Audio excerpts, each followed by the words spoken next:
ราศาสตร์ดังทั่วประเทศไทยหลายท่านต่างเคยกล่าวคล้ายกันว่าบางครั้งโชคใหญ่ของชีวิตไม่ได้ส่งสัญญาณผ่านคำพูดแต่ส่งผ่านลายมือที่ติดตัวเรามาตั้งแต่เกิดและหนึ่งในลายมือที่ถูกพูดถึงมากที่สุดก็คือลายกากบาทที่ปรากฏอยู่บนฝ่ามือของท่านนั่นเองถ้าคุณเห็นคลิปนี้และคุณเป็นคนที่มีกากบาทกลางฝ่ามืออย่าเพิ่งเลื่อนผ่านเพราะความเชื่อโบราณกล่าวเอาไว้ว่าคนที่มีสัญลักษณ์นี้มักมีจังหวะชีวิตที่ไม่เหมือนคนทั่วไปช่วงหนึ่งอาจตกต่ำจนแทบหมดหวังแต่เมื่อถึงเวลาของดวงชะตาชีวิตจะพลิกกลับอย่างรวดเร็วชนิดที่ตัวเองยังคาดไม่ถึงหลายคนอาจกำลังสงสัยว่าแล้วลายกากบาทที่พูดถึงแบบไหนลองหงายฝ่ามือของตัวเองขึ้นมา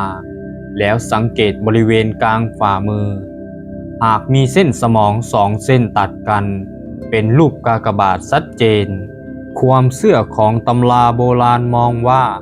นี่คือสัญลักษณ์ของผู้ที่ได้รับการคุ้มครองจากบุญเก่าและมักมีโอกาสได้รับสิ่งดีๆในช่วงเวลาสำคัญของชีวิตมีคำเล่าขานต่อกันมาหลายชั่วอายุคนว่าคนที่มีลายกากบาทจำนวนไม่น้อยมักเป็นคนที่ผ่านความลำบากมาก่อนเคยเหนื่อยเคยผิดหวัง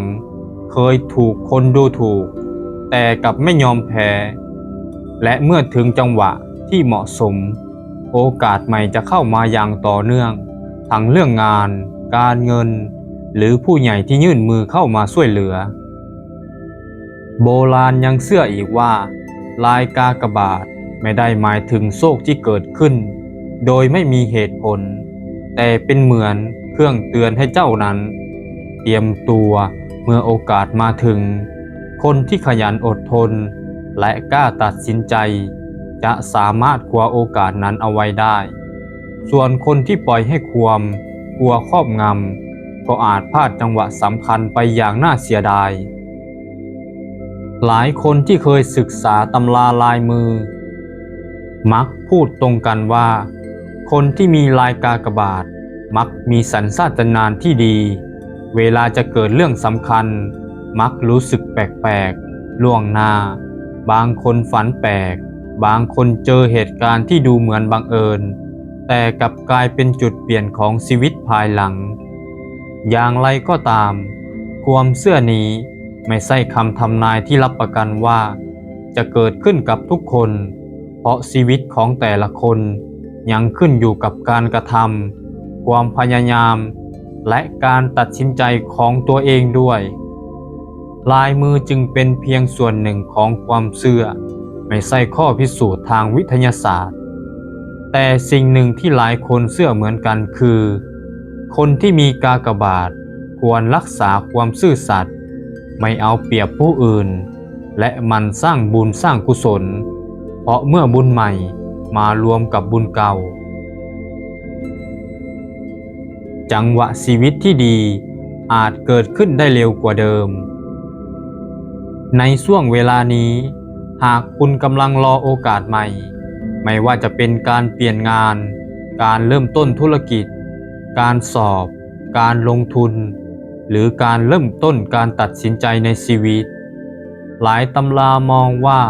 เป็นช่วงที่ควรเตรียมตัวให้พร้อมเพราะโอกาสจะเข้ามาหาตัวของท่านในเร็วนี้บางคนเคยเล่าว่าหลังจากที่เริ่มเปลี่ยนวิธีคิดมันทำความดีและไม่ยอมแพ้ต่ออุปสรรคไม่นานก็จะได้รับข่าวดี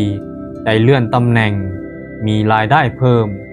และได้พบคนที่เข้ามาเปลี่ยนชีวิตแม้จะเป็นเพียงประสบการณ์ส่วนบุคคลแต่ก็ทำให้เรื่องราวของลายกากบาทยังถูกพูดถึงต่อเนื่องมาจนทุกวันนี้ถ้าคุณกำลังรับชมอยู่ลองใช้เวลาสักครู่หงายฝ่ามือของตัวเองขึ้นมาแล้วสังเกตให้ดีว่าคุณมีกากบาทหรือไม่หากคุณมี ก็ขอให้ใช้เรื่องนี้เป็นแรงบันดาลใจในการพัฒนาตนเอง เพราะไม่ว่าดวงจะดีแค่ไหนหากไม่ลงมือทำโอกาสก็อาจจะเปลี่ยนไปเช่นกัน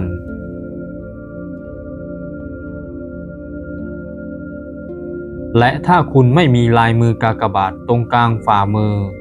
ก็ไม่ได้หมายความว่าจะไม่มีโชคเพราะทุกคนสามารถสร้างอนาคตของตัวเองได้จากการลงมือทำความซื่อสัตย์ความขยันและการไม่หยุดเรียนรู้ล้วนเป็นสิ่งที่ช่วยเปลี่ยนชีวิตได้ไม่แพ้กันก่อนจบคลิปนี้อยากให้คุณลองพิมพ์คำว่าขอรับโชคดีไว้ในใต้คอมเมนต์เพื่อเป็นกำลังใจให้ตัวเองในการเริ่มต้นสิ่งใหม่และหากคุณมีลายกากบาทบนฝ่ามือจริงๆลองบอกด้วยว่าอยู่มือซ้ายหรือมือขวาและเคยมีเหตุการณ์พลิกชีวิตแบบที่ตำราโบราณกล่าวไว้หรือไม่เรื่องราวของคุณอาจเป็นแรงบันดาลใจให้กับอีกหลายคนที่กำลังเผชิญในช่วงเวลาที่ยากลำบากสุดท้ายนี้ขอให้ทุกคนจำไว้ว่าความเชื่อเป็นเรื่องส่วนบุคคล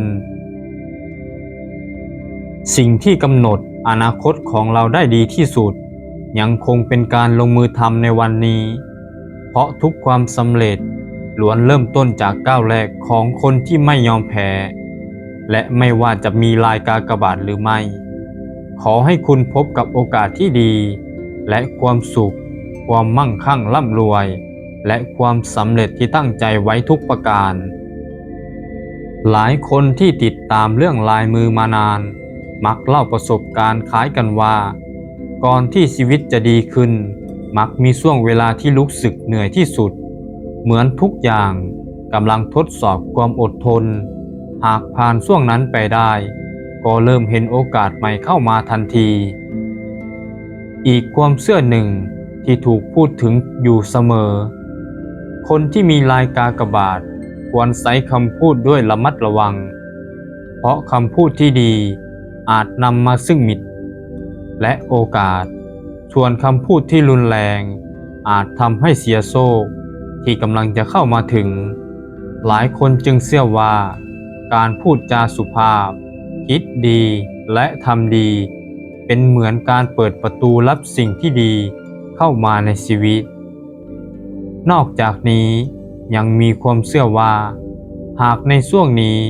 คุณรู้สึกอยากเริ่มต้นอะไรใหม่ๆไม่ว่าจะเป็นการเรียนรู้ทักษะใหม่การทำธุรกิจการสร้างช่องทางหารายได้หรือการกลับมาดูแลสุขภาพของตัวเองอย่าเพิ่งรีรอเพราะบางครั้งจังหวะที่ดีที่สุดก็คือจังหวะที่คุณตัดสินใจลงมือทำแต่อย่าลืมว่าเรื่องราวทั้งหมดนี้เป็นความเชื่อและการตีความตามตำราโบราณของลายมือกากบาทซึ่งแต่ละสำนักก็อาจอธิบายแตกต่างกันออกไปไม่ใช่ข้อพิสูจน์หรือรับรองว่าเหตุการณ์จะเกิดขึ้นกับทุกคนผลลัพธ์ในชีวิตยังขึ้นอยู่กับการกระทำการวางแผนและความพยายามของแต่ละคนเป็นสำคัญหากคุณกำลังฟังมาถึงตรงนี้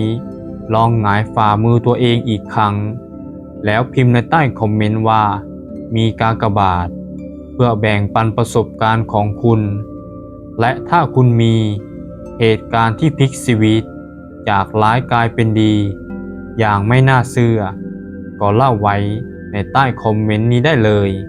เพราะเรื่องราวของคุณอาจเป็นกำลังใจให้อีกหลายคนที่กำลังรอวันที่ชีวิตจะเปลี่ยนแปลงเช่นเดียวกัน